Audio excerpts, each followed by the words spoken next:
En esta clase vamos a estar repasando las persecuciones imperiales. Nos trae a memoria el texto bíblico que dice, y me seréis testigos, ¿no? Hechos capítulo 1, me seréis testigos. La palabra testigos allí es mártires, ¿sí? Y esta idea del martirio pasa a ser un ideal del cristianismo primitivo, bien visto, perseguido por muchos de los cristianos como una mejor muerte, ¿no? En la fe. Así que vamos a considerar los antecedentes de las persecuciones y en este caso estamos pensando, repito, en las persecuciones imperiales, donde vamos a arrancar con la persecución de Nerón en unos momentos. Previo a esto, hubieron persecuciones, pero más locales, no imperiales, ¿sí? Locales contra judíos, contra cristianos, ¿no? Incluso en Hechos vemos cuando muere uno de los apóstoles, ¿sí? El primer apóstol martirizado, vemos a Esteban también, pero estos eran son consideradas persecuciones locales. La que vamos a ver aquí en la clase son 10 persecuciones imperiales, no todas, pero la mayoría, y vamos a analizar alguna literatura que ha quedado en la tradición de la Iglesia, un poco para traernos a la memoria la crueldad de estas persecuciones, la tenacidad de los cristianos. Bueno, ¿cuáles eran los ideales que se perseguían? Bueno, digamos que no tenía muchas opciones en este caso, em, pero vamos a ver que había algunas alternativas que ellos pudieran tomar en lugar de sufrir el martirio, ¿no? También vamos a considerar algunos elementos que se desarrollan, no solo del martirio, sino eh, eh, cosas que pasan entre persecuciones, especialmente entre los espacios de tiempo más prolongados. Así que esto va a tomar lugar en esta clase.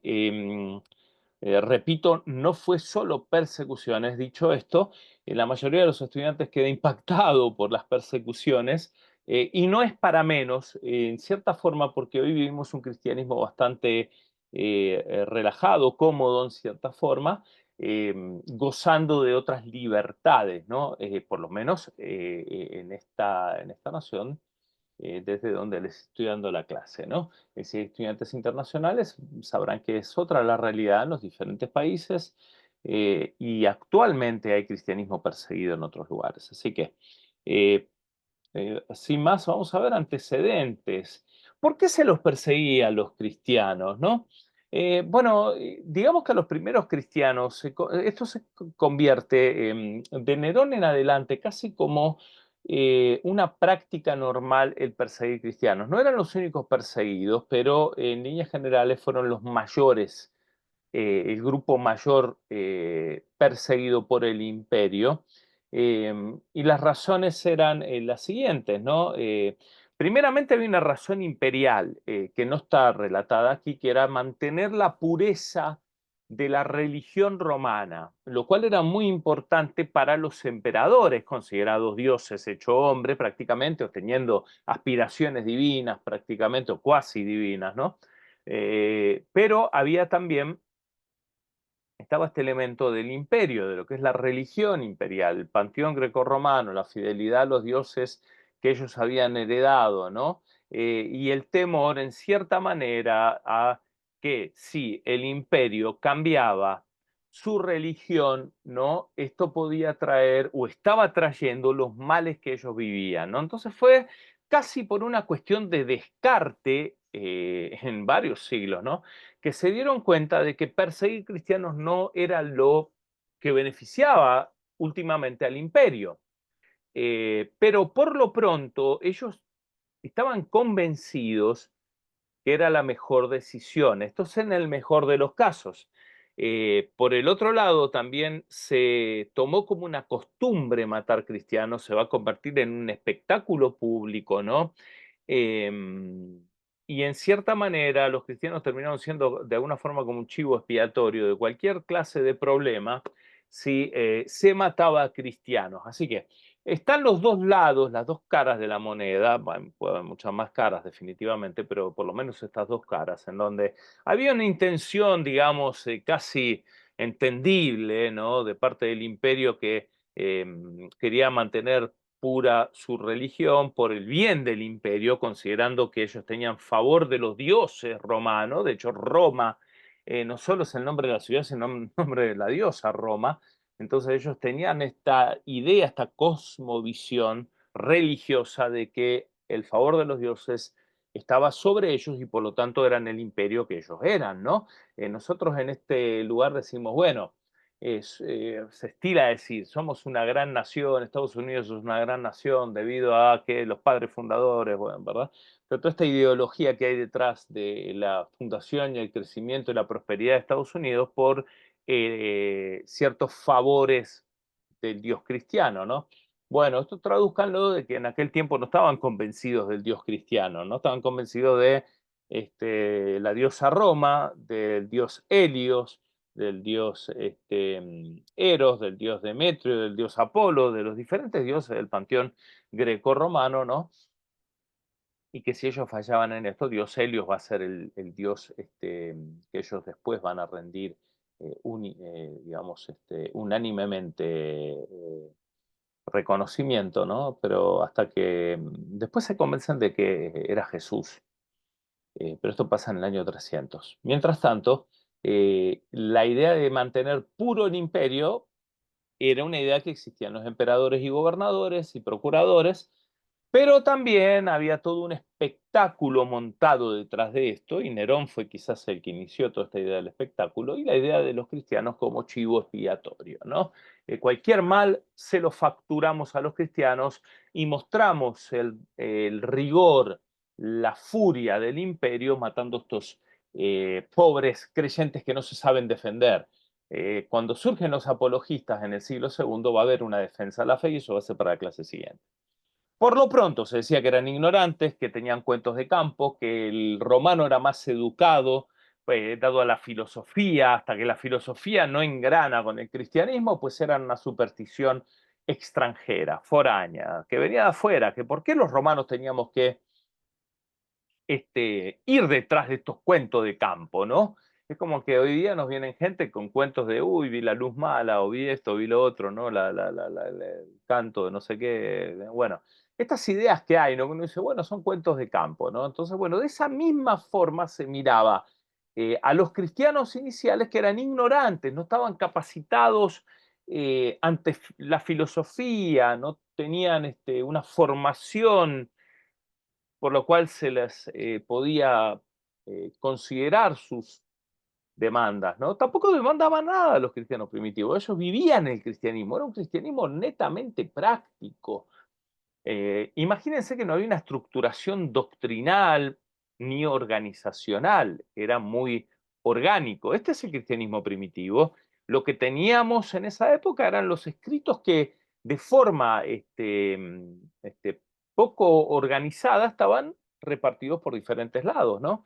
Las cartas paulinas que se leían en las iglesias, las cartas juaninas, petrinas, de los diferentes apóstoles, que algunas de ellas las leían algunas iglesias, ¿no?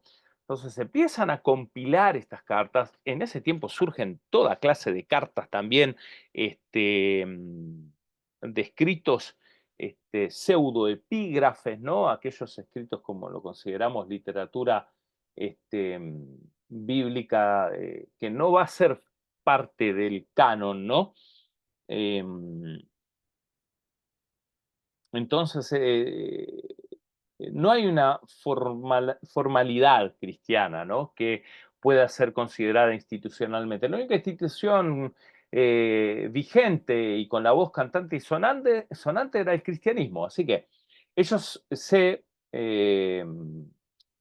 hicieron la idea de que los cristianos eran ignorantes. Además, como ya les mencioné en la clase pasada, odiaban a la humanidad. Empezaron a imputarles calumnias, eran caníbales, porque en la cena se comían un bebé o la carne de alguien que no sabían ni quién era, ¿no? Cristo. Que además tenían fiesta del amor, se daban el beso santo, el ósculo santo, ¿no? Y del otro lado, digamos, el romano le agregaba todo lo demás, que era definitivamente calumnia, ¿no?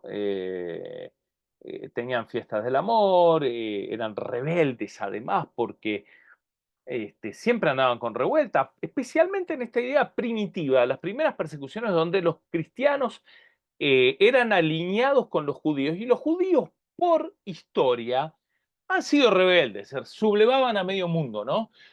Por ser fiel a su religión judía, ¿no? Entonces se los alinea a los cristianos. No era necesariamente cierto, era una calumnia. Cristianos van a demostrar después los apologistas que eran los mejores ciudadanos romanos, los más trabajadores, etcétera, pero bueno, por estar alineados con los judíos, y los judíos de alguna manera se empiezan a desalinear, a desconectar del cristianismo, esto ya lo vemos en el Apocalipsis, que no reconocían a los cristianos como parte de su pueblo, pero al principio sí, entonces los tomaban de subversivos, ¿no? Hay que decir que, de vuelta, como una nota al margen, que el cristiano no va a tener la misma actitud subversiva, va a ser mucho más dócil, y por eso los matan en cantidades industriales, ¿no? Esto lo dice un escrito de Suetonio a Claudio en el año, cerca del año 120, dice: a los judíos instigados por Crestus, no sabían ni quién era Cristo, ¿no? Por eso lo mencionaban así, de una manera latina, Crestus, los impulsó de Roma por sus continuas revueltas, ¿sí? Em, Graciosamente, son considerados ateos también, ¿sí? ¿Por qué? Porque no adoraban al emperador ni a los dioses del imperio romano. Ellos no tenían mucha empatía en cuanto a adorar a Cristo, no sabían ni quién era. De hecho, el romano en su mentalidad no les entraba mucho esta idea de adorar un ser que históricamente se había probado su existencia, ¿no? Por varios escritos, eh, y que había muerto en una cruz romana también como un subversivo, como un criminal, etcétera. El imperio romano y los romanos no tenían en mente de que este tal Cristo era Dios. Las historias de la resurrección, de los milagros de Cristo, no era algo que atañía, que era pertinente a la mentalidad romana. Por lo tanto, adorar a un crucificado no sonaba muy, eh, eh, no apelaba mucho al intelecto de los romanos, si se quiere. Por lo tanto, em, no era digno de adorar este Cristo para un romano, obviamente, ¿no? Y los consideraban ateos, porque no tenían un Dios fuera de este supuesto Dios y ellos no entendían que podían tener a Cristo como Dios. ¿Qué va a marcar la diferencia? Pues repito, la práctica de estos cristianos primitivos, la tenacidad, el amor que ellos muestran, ¿sí? Por Cristo y por la gente.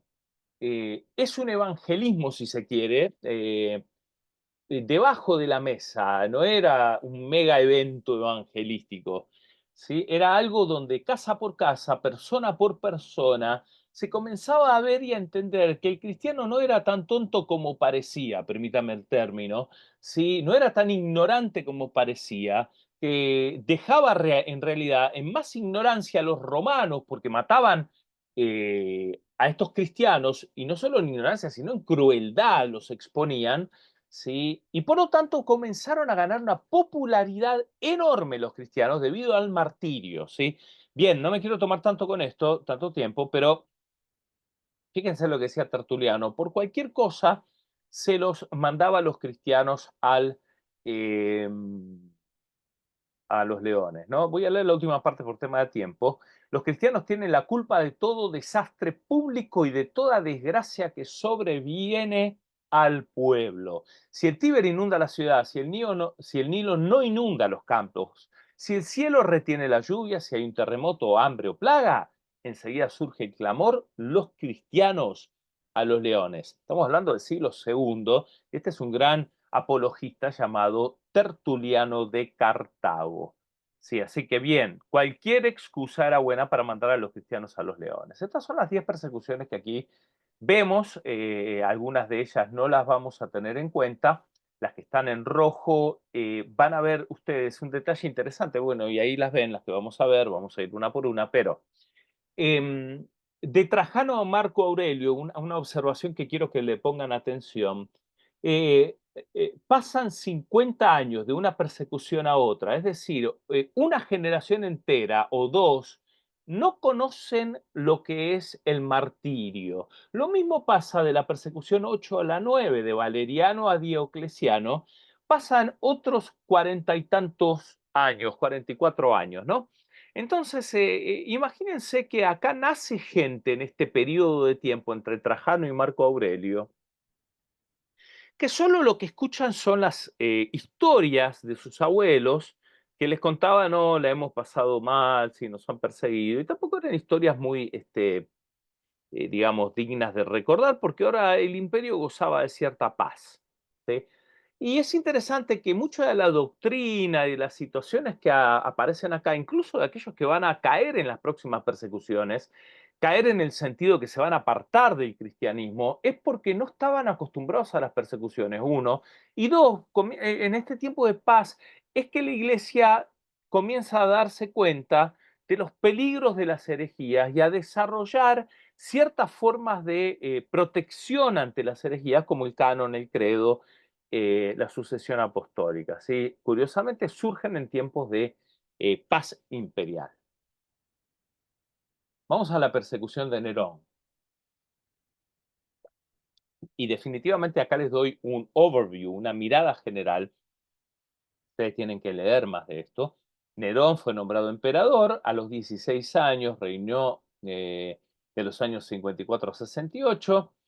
La madre mata al anterior emperador, o sea, Claudio, así que fíjense lo que eran estos emperadores, ganaban obviamente el imperio por poder, quién era más poderoso, no era por sucesión necesariamente, aunque va a haber un tiempo donde esto no es así, pero especialmente en el tiempo de los emperadores buenos, pero la dinámica del imperio se ganaba por poder. La primera persecución, mueren Pedro, Pablo, causa el incendio de Roma y ven un grabado, sí que ocurre, y esto sigue en la fecha exacta, 18 al 19 de julio del año 64 después de Cristo. Empieza en un extremo del imperio, bueno, por tema de aceites, la cosa es que le echan la culpa, y Nerón lo hace puntualmente, a los cristianos. Aparentemente, otras historias dicen de que Nerón quiso reconstruir estas partes del imperio y él manda a causar este incendio, por lo cual se le va de las manos el incendio por vientos que soplaron allí en Roma. Por lo tanto, había que buscar algún culpable y los cristianos eran los ideales porque eran los que menos se defendían, ¿no? De vuelta a estas ideas bíblicas de que si los persiguen son bienaventurados, si los persiguen vamos a ser como Cristo que lo persiguieron también. De esta forma el cristiano no se defiende, inicialmente por lo menos, ¿no? Así que bueno, esta es la persecución de Nerón. Acá hay un dato del año 116, de una crítica, incluso de alguien llamado Tácito, que no estaba de acuerdo con el cristianismo y critica los avances del imperio contra los cristianos, especialmente los avances de Nerón. Leamos. Ni con los medios humanos, ni con la generosidad del emperador, o el aplacamiento de los dioses, desaparecía la mala fama por la cual se creía que el incendio había sido provocado. O sea, que ya había dudas en esta época. No se confiaba en Nerón especialmente. Por ello, para acabar con el rumor, Nerón presentó como reos y sometió a refinados castigos a quienes, odiados por culpa de sus inmoralidades, resalto esto porque Tácito pensaba que los cristianos eran culpables. No es que Tácito está aplaudiendo al cristiano, está diciendo estos eran unos sinvergüenza, no queridos, no nos quieren a nosotros los romanos, nos odian, ¿sí? Nos viven marcando las diferencias, ¿no? Entonces, estos, aparte son inmorales, se dice que cometen fiesta, nadie sabe bien lo que hacen estos cristianos, no hay ningún registro, pues esto era lo que pensaba Tácito. Esta gente llamada cristiano, fundador de la secta, Cristo, había sido castigado con la muerte durante el reino de Tiberio y por el procurador Poncio Pilato. Fatal superstición, dice Tácito. Momentáneamente reprimida, irrumpía de nuevo no solo en Judea, origen del mal, sino también en Roma, donde se celebra todo lo horrible, vergonzoso, provenga de donde provenga, decía Tácito, ¿no? De modo que primero fueron detenidos quienes confesaban, luego, gracias a su denuncia, una gran multitud declaraba, junto a los primeros convicta y confesa, no tanto bajo la acusación de incendio, como por odio al género humano. ¿Sí? A la hora de su muerte se recurrió además a burlas, de tal manera que cubiertos con pieles de alimañas parecían desgarrados por los perros o bien clavados a una cruz. ¿Sí? Y tras prendérsele fuego, eran quemados para ser usados como antorcha de noche cuando se les iba el día. Nerón había ofrecido su jardín para este espectáculo y celebraba unos juegos de circo mezclado con la plebe en traje de aburrida y montado en un carro. De ahí que aunque estos eran culpables y merecedores de la última pena, naciese la compasión, pues a todas luces no eran sacrificados en nombre de la utilidad pública. Fíjense las palabras, la idea de estos escritores. Había una utilidad pública, el bien del imperio, sino que eran sacrificados por el sadismo de uno solo, es decir, Nerón. ¿Sí? Así que ya queda expuesta esta idea de que se mataba a cristianos, que había que matarlos, según Tácito, eran culpables, pero no eran culpables para que se haga de ellos un espectáculo. Entonces, esta es la tensión que van a encontrar en las persecuciones. Domiciano, segunda persecución, aquí vamos entrando en ellas, año 51, bueno, todavía estamos en tiempo bíblico y es muy probable que Juan en el Apocalipsis esté apuntando a este emperador cuando hable de la bestia. Esto es tema para otra clase, así que no me voy a meter ahí, pero probablemente Juan esté dando algunos indicios a su público de que iba a venir uno como Nerón en el futuro que iba a perseguirlos, ¿no? Entonces, toda esta dinámica de la persecución de cristianos está muy vivida en el Apocalipsis. Así que, de vuelta, muy parecido a Nerón, Domiciano hace un buen gobierno al principio, luego se vuelve un déspota. Organizó persecuciones contra los judíos que se negaban a hacer la ofrenda anual que antes era dada al templo. No estaba clara la diferencia, como les dije. El motivo por el cual Domiciano perseguía a los cristianos podía ser que él amaba la religión romana y se esforzaba por mantenerla, y también pensaba que estaba alineado a los judíos, y los judíos empiezan a rechazar acá y a marcar la diferencia con los cristianos. Dicho esto, va a venir después una dinastía de emperadores buenos, así se los conoce, ¿no? Bueno, nosotros diríamos si perseguían a cristianos, pero bueno, es la dinastía antonina, porque ellos tratan, como les dije en la clase anterior, hacer un escrutinio, evaluar un poco más, no mandar a matar a los cristianos así porque sí, como hicieron Nerón y Domiciano. ¿Sí? Así que aquí tienen varios de los emperadores que reinaron casi 100 años, entre el 96 y año 192. Fueron 5 emperadores puntualmente, la época más feliz de la historia de la humanidad, dijo este, eh, uno de los escritores, y el nombre de dinastía antonina viene justamente de Antonio Pío, que fue uno de estos emperadores. Trajano, tercera persecución, 109 a 111. Acá hay un escrito que vamos a leer de Plinio el Joven. Durante su mandato, Plinio encuentra a los cristianos, escribe al emperador sobre ellos, y ahora vamos a leer este extracto obtenido de los escritos de Plinio. El emperador le responde a Plinio, ¿sí? Y de alguna manera se muestra esta idea de los emperadores buenos, que ellos querían de alguna manera valorar la declaración de los cristianos y ver si había que condenarlos a muerte o no. Allí ven, por ejemplo, la erupción en este grabado, ¿no? En la fotito del volcán Vesubio, y el susto de los cristianos, que se los podía acusar definitivamente a ellos de la erupción del volcán. Y ya los emperadores estos no se compraban esta idea de que cualquier cosa que sucedía era por los cristianos, ¿no? Si había una subversión directa, al imperio y a los gobernadores romanos, pues sí eran dignos de ser muertos o torturados hasta que se arrepientan, si no adoraban al emperador o no mostraban esta lealtad al imperio. Pero ya no era tan aceptado esta idea que cualquier cosa que pasaba, pues mandemos a matar cristianos. Esta es la carta de Plinio. Dice, Señor, me hago una obligación de exponerte todas mis dudas. En efecto, ¿quién mejor que tú? Y le está escribiendo al emperador Trajano, ¿no? Podrá disipar mis dudas y aclarar mi ignorancia. Yo no había jamás asistido a la instrucción o a un juicio contra los cristianos. Por tanto, no sé en qué consiste la información que se debe hacer en contra de ellos, ni sobre qué bases condenarlos, como tampoco sé de las diversas penas a las cuales se les debe someter. Mi indecisión parte de una serie de puntos que no sé cómo resolver. ¿Debo tener en cuenta la diferencia de edades entre ellos?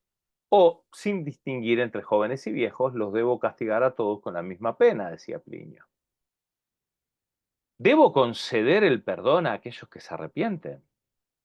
Y en aquellos que fueron cristianos, ¿subsiste el crimen una vez que dejan de serlo? ¿Es el mismo nombre de cristianos independiente de todo otro crimen lo que puede ser castigado o los cristianos relacionados con ese nombre? Te expongo la actitud que he tenido frente a los cristianos presentados ante mi tribunal. En el interrogatorio les he preguntado si son cristianos.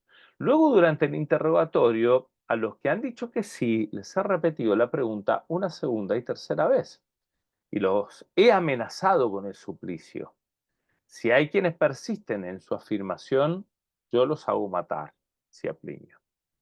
En mi criterio, consideré necesario castigar a los que no abjuraron en forma obstinada, ¿sí? O sea, que los que se arrepintieron los castigaba, ¿sí? Pero a los demás los mandaba a matar. A los que de entre estos eran ciudadanos romanos, les puse aparte para enviarlos frente al pretor de Roma. Así que fíjense que hay diferentes formas de... Y esta carta sigue, ustedes pueden leer mucho más en el PowerPoint de la clase.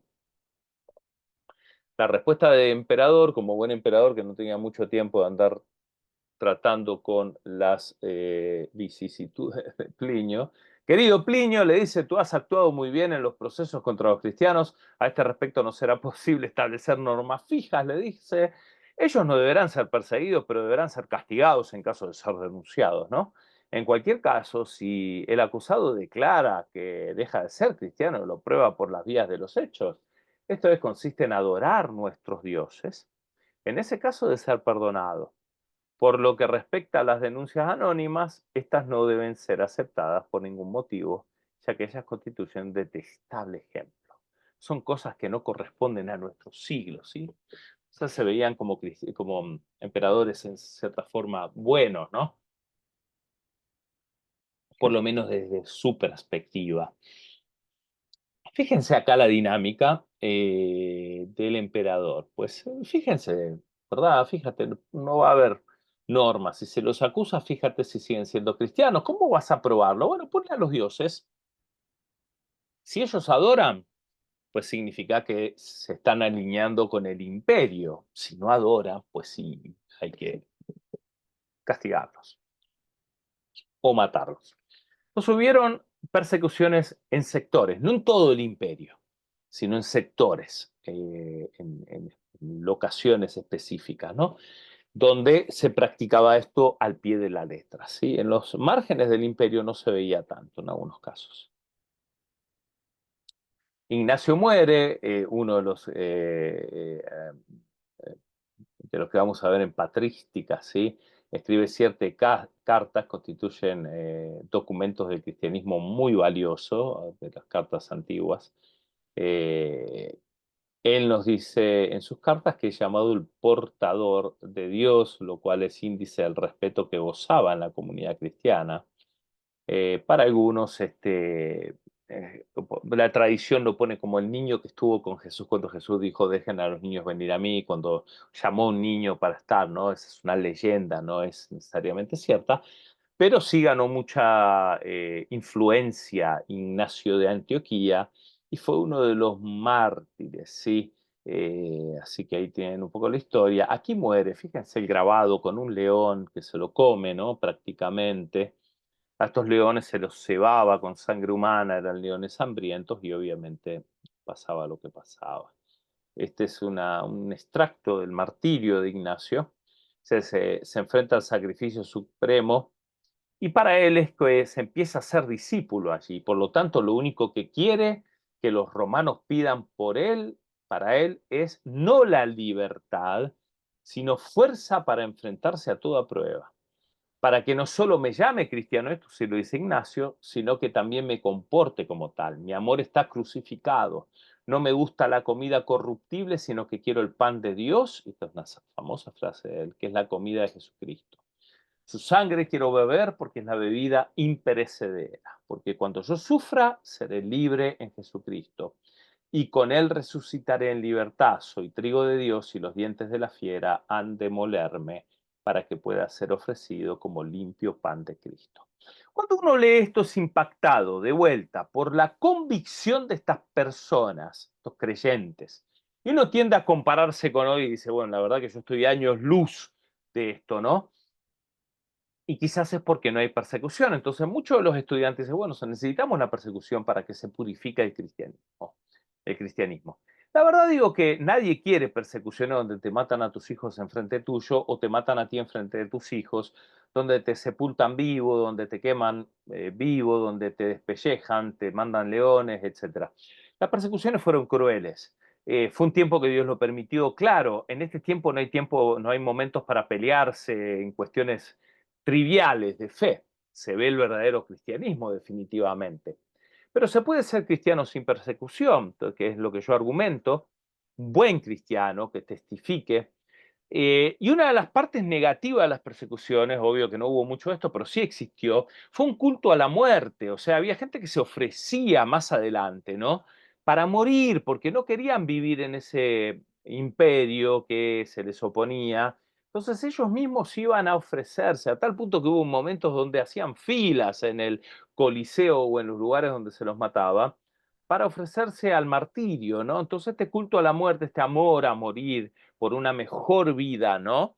De hecho, los tienen que mandar a la casa muchas veces que vengan al día siguiente a ver si había algún león disponible a comérselos, ¿no? Se torna en casi un circo de este culto a la muerte en ciertos momentos de las persecuciones, ¿no? Así que tiene su lado también que, eh, cristianamente hablando, no fue ni la intención de Cristo ni de los apóstoles, ¿no?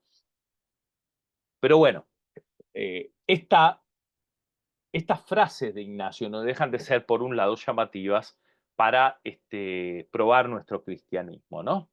También está el martirio de Policarpo, ustedes lo pueden leer, sí, vamos a leer bastante de esto en clase, léanlo por favor en el PowerPoint, para aquellos que están tomando la clase online. Vamos a saltar a la persecución de Marco Aurelio, año 167, muy dura en Lyon y Viena, Francia, ¿sí? Las razones fueron más que nada motivadas por el pueblo, ¿sí? La gente acusaba a los cristianos, decía, no me cae bien este vecino, al martirio, ¿sí? Justino y una mujer llamada Blandina sufren el martirio en esta ocasión. Esta es el martirio de Justino. Le preguntan, ¿eres cristiano? Sí, soy cristiano, dice Justino. Escucha tú que pasas por hombre culto, porque era filósofo Justino, ¿no? Conoces las verdaderas doctrinas. Si después de azotado te mando a cortar la cabeza, ¿estás cierto de que irás al cielo? Sí, si sufro eso que tú dices, espero alcanzar las gracias de Dios, los dones de Dios y bueno, dice, y además que a todos los que hayan vivido rectamente les espera la dádiva divina, si de esta conflagración, hasta la conflagración de todo el mundo. Fíjense esta idea de una mejor vida, ¿no? Y que era así definitivamente, ¿no? Para ellos, estaban convencidos de esto. Rústico dice, así pues, en resumidas cuentas, ¿te imaginas que has de subir a los cielos a recibir allí no sé qué buenas recompensas? Justino le dice, no me lo imagino, sino que lo sé a ciencia cierta y de ello tengo plena certeza. La convicción de estos personajes. El prefecto Rústico dice, vengamos ya al asunto propuesto y a la cuestión necesaria y urgente. Poneros pues juntos y unánimemente sacrificad a los dioses. Justino dijo, nadie que esté en su cabal juicio se pasa de la piedad a la impiedad. El prefecto Rústico dice, si no obedeces seréis inexorablemente castigados. Justino dijo, nuestro más ardiente deseo es sufrir por el amor de nuestro Señor Jesucristo para salvarnos. Esta idea de una salvación futura, el que persevere hasta el fin será salvo ante la persecución. Una salvación no solo presente, sino una salvación futura es muy, muy importante. Soteriología, no solo con esa presente salvación, sino con la salvación en el escatón. Pues este sufrimiento se nos convertirá en motivo de salvación y confianza ante el tremendo y universal tribunal de nuestro Señor y Salvador. En el mismo sentido hablaron los demás mártires. Haz lo que quieras, porque nosotros somos cristianos, no sacrificamos a los ídolos. El prefecto rústico pronunció la sentencia diciendo: los que no han querido sacrificar a los dioses ni obedecer al mandato del emperador, sean después de azotados conducidos al suplicio, sufriendo la pena capital conforme a las leyes. Los mártires glorificaron a Dios, salieron al lugar acostumbrado y cortándoles así las cabezas consumaron su martirio. Bueno, este tipo de narrativas se va a ver en este tiempo de manera muy, muy constante. Blandina fue una mujer destacada, nota al margen. La iglesia se va a volver mucho más patriarcal a lo largo de los siglos, pero las mujeres han hecho una gran distinción y aporte al cristianismo que ha de ser considerada, ¿sí? Blandina fue una de estas mártires que era una mujer débil, de hecho el nombre venía de allí, era una mujer débil. Cuando llegó el momento de ser torturada, mostró tal resistencia que los verdugos tenían que turnarse. Cuando varios de los mártires fueron llevados al circo, Blandina fue colgada de un madero en medio de ellos y desde allí alentaba a los demás mártires. Como las fieras no la atacaron, los guardias la llevaron de nuevo a la cárcel. Por fin, el día de tan cruentos espectáculos, Blandina fue torturada en público de diversas formas. Primero la azotaron, después la hicieron morder por fieras, luego la sentaron en una silla de hierro hirviendo y a la postre la encerraron en una red e hicieron que un toro bravo la corneara. Como en medio de tales tormentos, Blandina seguía firme en su fe. Por fin las autoridades ordenaron que fuera degollada, dice Justo González. Blandina que de blanda no tenía nada, ¿sí? Otra persecución, Septimio Severo, este asusta hasta con el nombre. ¿Sí? Sufrieron los cristianos esta persecución desde el año 193 al 211. Clemente Alejandría sufre en este tiempo y dice: muchos mártires son quemados a diario, confinados o decapitados ante nuestros ojos. Septimio Severo usa la persecución como pretexto para atribuir a los cristianos la peste que había en ese tiempo, la peste que hay en ese tiempo, si se la otorga a los cristianos como el mal que ellos causaron, ¿no? El emperador Severo no estaban contra los cristianos, pero la iglesia estaba ganando poder y adhesión masiva. Eh, en el año 202, Septimio promulgó una ley que prohibió la difusión del cristianismo y del judaísmo. Este fue el primer gran decreto universal prohibiendo la conversión al cristianismo. Estallaron violentas persecuciones en Egipto y en África del Norte. Leónidas, defensor del cristianismo, fue decapitado. Su hijo de Leónidas, fue Orígenes. Este va a ser el Orígenes de Alejandría que vamos a considerar más adelante. Él fue perdonado, su madre lo esconde y de esa manera tenemos al gran Orígenes, un gran teólogo de la época. Una joven fue cruelmente torturada, luego quemada en una caldera hebrea ardiente. Con su madre, Perpetua y Felicidad, fueron martirizadas durante este tiempo, al igual que muchos estudiantes de Orígenes de Alejandría. Perdón, ahí está otro de este caso de mujeres martirizadas de Perpetua y Felicidad. Perpetua estaba celebrando una reunión en su casa en Cartago cuando llegó la policía, la lleva prisionera junto a su esclava, otra nota al margen, era muy normal, la esclavitud era una buena, era una forma, digamos, casi como una empleada, que se le llamaba esclava, una empleada casera que amaba y se había hecho cristiana, Felicidad por Perpetua. Dice que las capturan, la policía porque se enteran, son acusadas de ser cristianas, y son llevadas como perpetuas junto a Felicidad y los esclavos Revocato, Saturnino y Segundo. A Perpetua y Felicidad las envolvieron dentro de una malla, las colocaron en la mitad de la plaza, soltaron una vaca bravísima, la cual las corneó sin misericordia. Perpetua únicamente se preocupaba por irse arreglando los vestidos de manera que no diera escándalo a nadie por parecer poco cubierta. Y se arreglaban también los cabellos para no aparecer despeinada como una llorona pagana. Es esta idea de tener los cabellos bien arreglados también en la mujer, ¿no? La gente emocionada al ver la valentía de estas dos jóvenes madres pidió que las sacaran por la puerta por donde llevaban a las gladiadores victoriosos. O sea, la gente misma dijo, no, estas mujeres son mujeres fuertes, tenaces, hay que honrarlas como se honra a los gladiadores victoriosos, así que le querían eh, llevarlas como victoriosas y eximirlas de la pena de muerte, ¿no?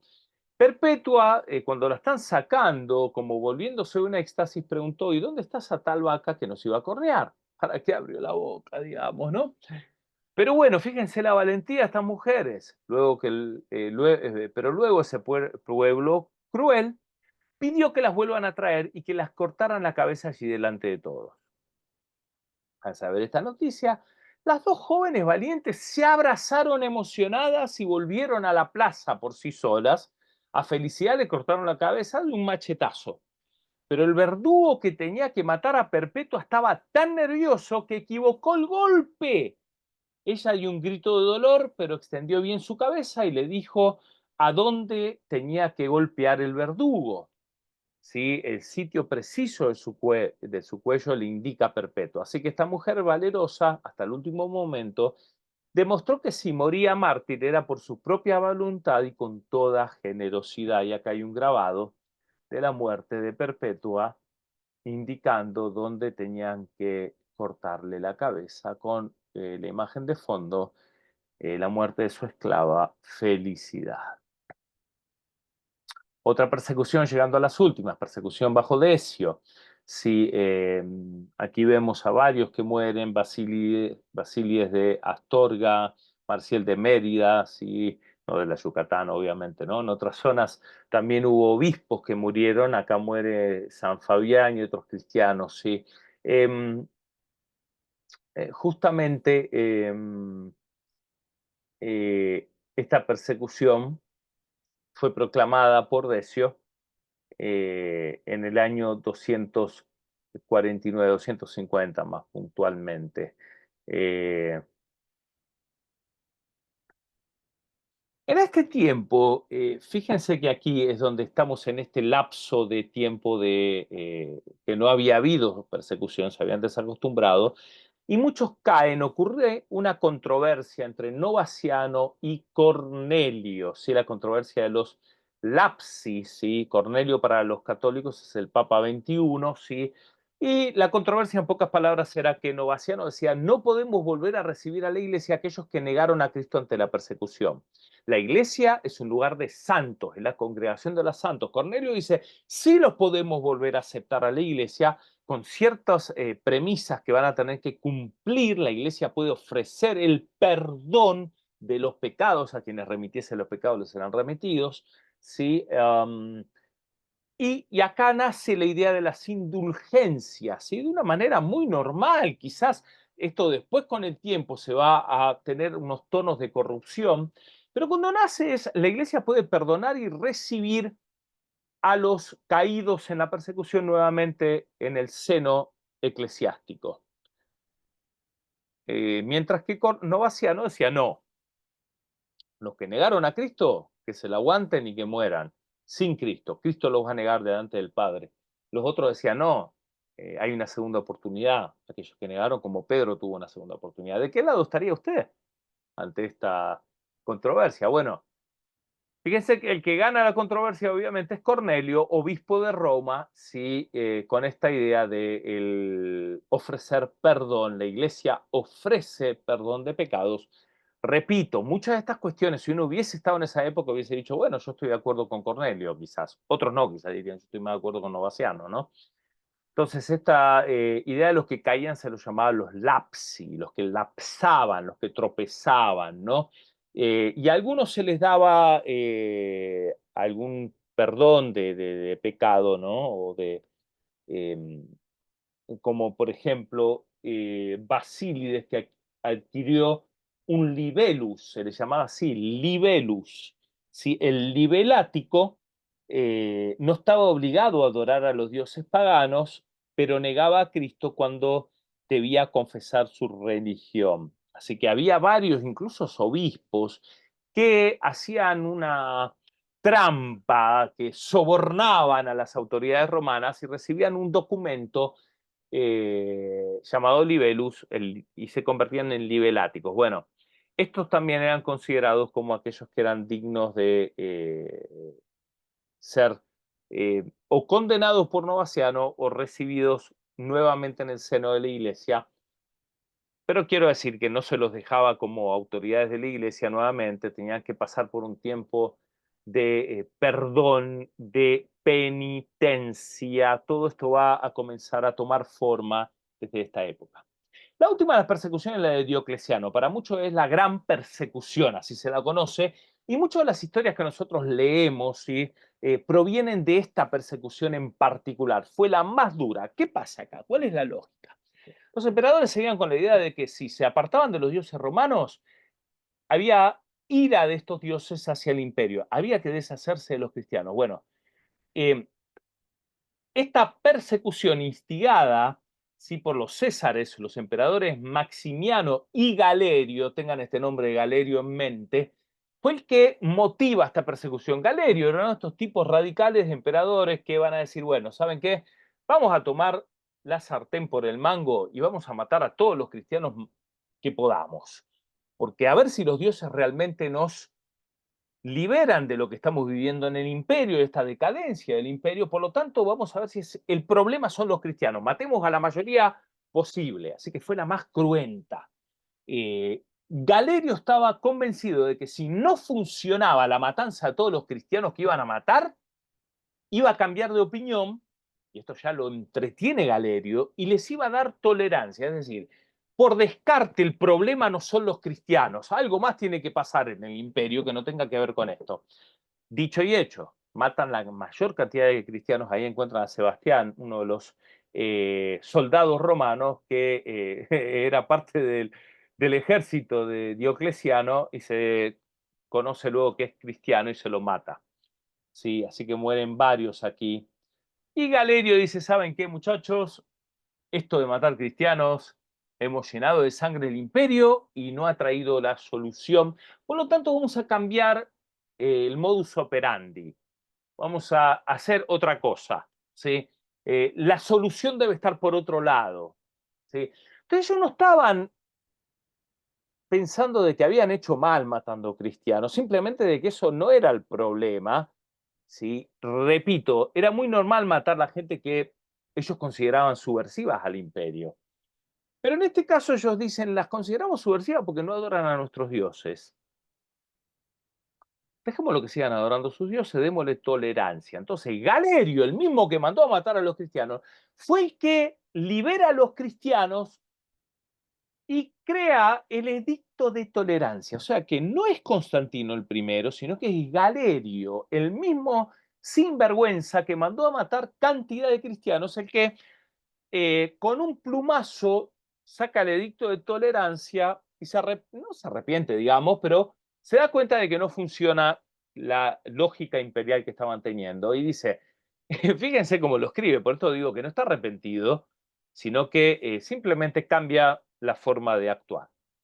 Esto lo dice Galerio en el edicto de tolerancia. Y con esto cerramos la clase.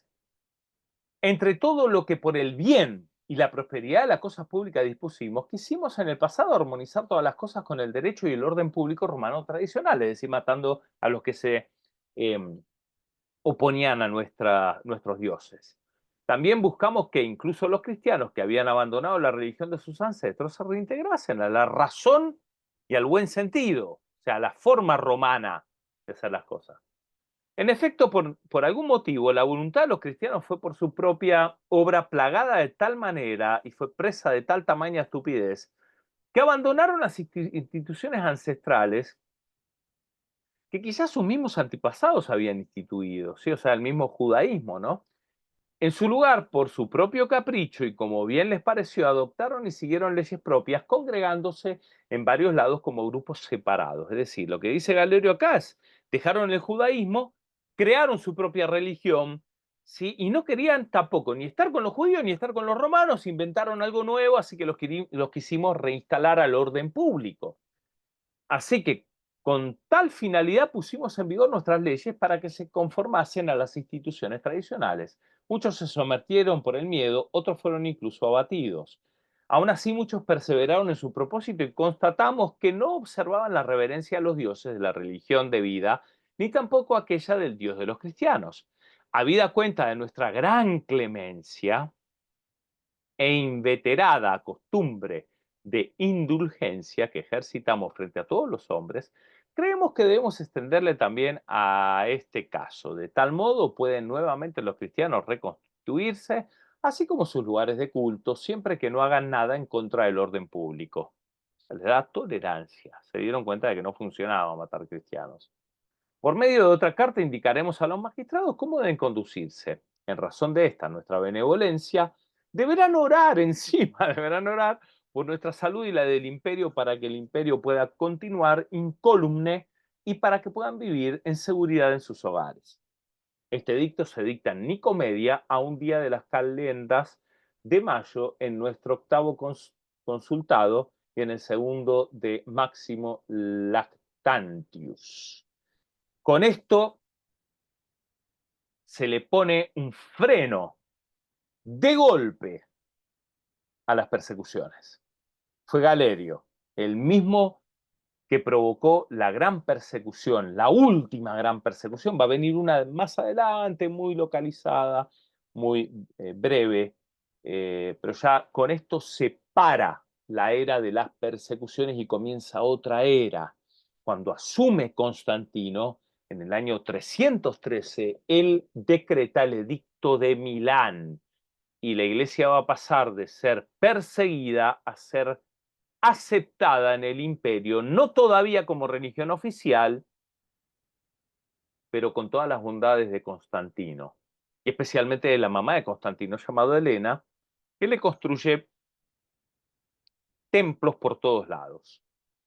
Habiendo advertido, dice Constantino, hace ya mucho tiempo que no debe ser cohibida la libertad de religión, sino que ha de permitirse al arbitrio y libertad de cada cual se ejercen las cosas divinas conforme al parecer de su alma, hemos sancionado que tanto todos los demás cuanto los cristianos conserven la fe y observancia de su secta y religión, que a los cristianos y a todos los demás se conceda libre facultad de seguir la religión que a bien tengan, a fin de que quien quiera que fuere el numen divino y celestial pueda ser propicio a nosotros y a todos los que viven bajo nuestro imperio.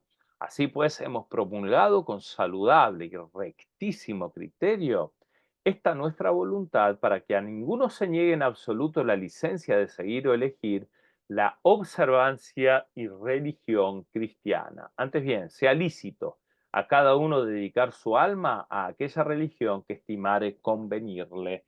Estas son copias de las constituciones imperiales de Constantino y Licinio, traducidas del latín al griego.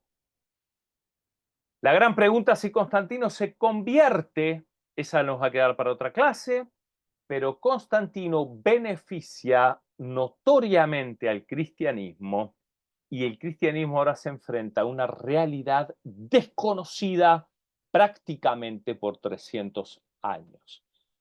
Y digo desconocida porque si bien hubo eras de paz en tiempos de persecuciones, nunca el cristianismo va a ser beneficiado como con Constantino. Así que ahora se les hace Biblias, se les manda a escribir Biblias, se les manda a construir templos, se pone a cristianos en posiciones de gobierno.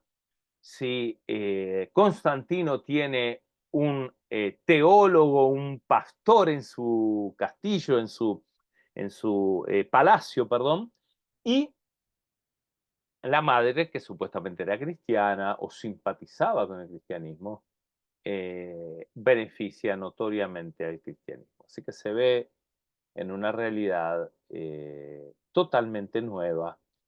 eh, y dicho sea de paso, los perseguidos, los que pasan esta era de la persecución al cristianismo imperial, van a encontrar todos estos beneficios. ¿Y quién no quería estar en un imperio donde ahora se volvió cristiano. Así lo ve Eusebio. Eusebio ve a Constantino como el enviado de Dios. Eusebio, eh, el historiador, ¿sí? Que van a leer ustedes. Eusebio de Cesarea. Constantino es casi el enviado de Dios. Así que bueno, esta es la nueva era que vamos a entrar en próximas clases. Con esto cerramos el periodo de persecuciones y cerramos con esto esta clase. Nos vemos en la siguiente.